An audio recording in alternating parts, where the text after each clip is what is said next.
Attorney General Merrick Garland is about to speak amid the war between Israel and Hamas. He's talking about some security concerns here in the U.S. Let's listen. Okay. Morning, everyone.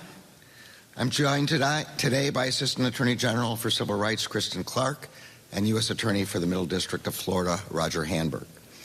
We are here today to announce a major development in the Justice Department's anti-redlining initiative, which was made possible by the hard work of the staffs of both of their offices.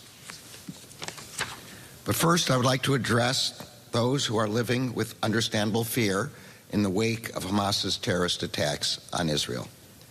As the FBI has noted, we are seeing an increase in reported threats against faith communities, particularly Jewish, Muslim, and Arab communities and institutions.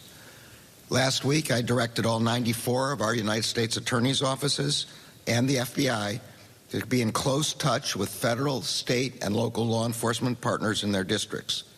Yesterday, I met with, and today and tomorrow, I will continue to meet with our U.S. attorneys and federal, state, and local law enforcement officials here in Florida.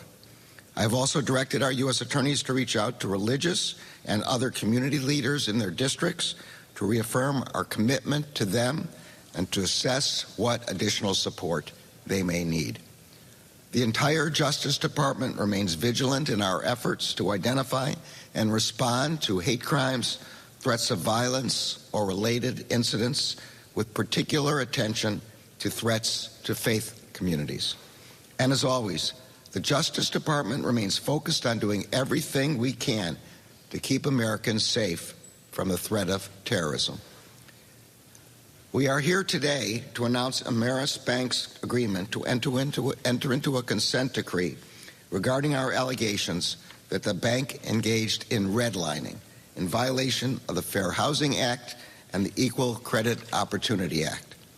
Redlining occurs when lenders deny or discourage applications or avoid providing loans in neighborhoods because of the race, color, or national origin of the people who live in those neighborhoods.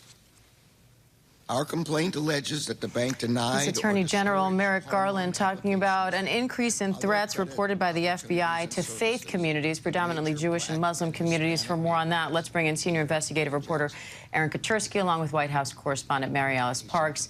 Aaron, what more do we know about the threat environment here in the U.S. right now? It has already been fairly intense, and the fear that the law enforcement community has right now, Diane, is that the spiraling violence in the Mideast is only making things more dangerous, in particular for faith communities, as the Attorney General mentioned, because they may have a view that they're part of this somehow. And so there's a real concern, and not only reflected in the Attorney General's remarks, but in a bulletin from the Department of Homeland Security and the FBI that we obtained here at ABC News that says groups or individuals or institutions that are thought to be symbolic of or involved in the conflict and chaos and violence in the Middle East are real potential targets. And there's a deepening concern in the law enforcement community that the environment in the Mideast is making things more dangerous here at home. So what's being done about that, and what kind of advice is being given to these communities and those leaders? So we've seen it play out in a number of different ways through police departments across the country.